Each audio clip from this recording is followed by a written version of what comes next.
Bienvenidas y bienvenidos a esta formación sobre la prevención de la violencia sexual en el deporte.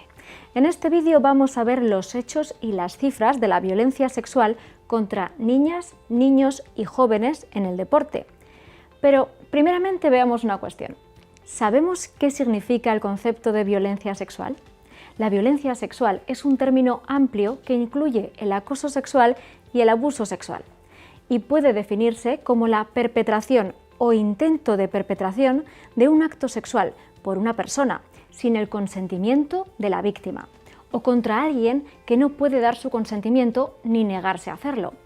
El abuso sexual a menores suele definirse como cualquier actividad sexual que involucre a una niña o un niño que no entiende completamente la situación, que es incapaz de dar su consentimiento informado o cuya falta de madurez no le permita estar preparada o preparado para dar su consentimiento.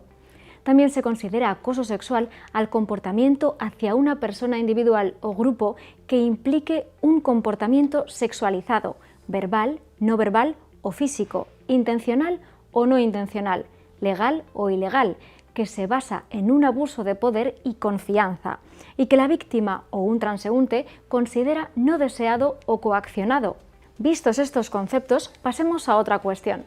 ¿Con qué asiduidad tiene lugar?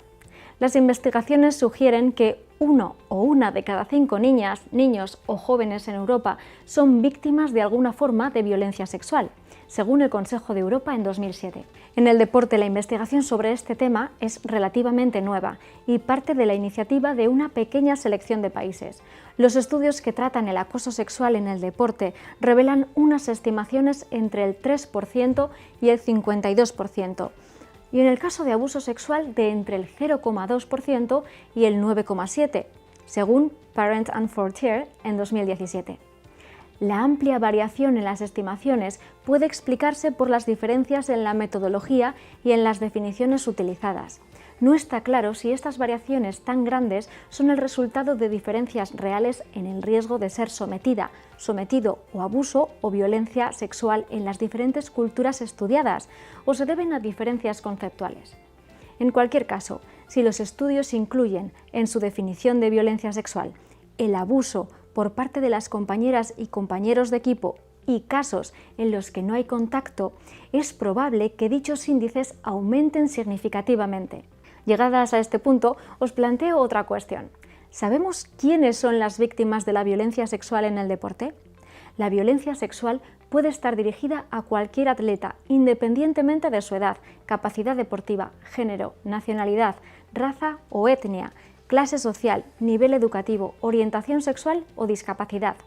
Aunque la violencia sexual se sigue presentando en muchos casos como un problema de perpetrador masculino y víctima femenina, estudios recientes han descubierto que no existen o que solo existen pequeñas diferencias de predominio entre la victimización en niños y en niñas en el deporte.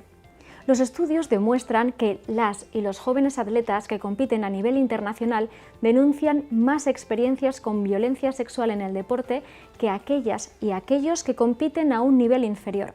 Además, los subgrupos vulnerables como atletas LGTBIQ+, minorías étnicas y atletas discapacitadas y discapacitados corren un mayor riesgo de ser víctimas de la violencia sexual en el deporte. Recordemos que hemos visto los conceptos de violencia sexual y acoso sexual. Además, hemos visto con qué asiduidad tiene lugar este tipo de violencia. Y por último, ¿quiénes son las víctimas de la violencia sexual en el deporte?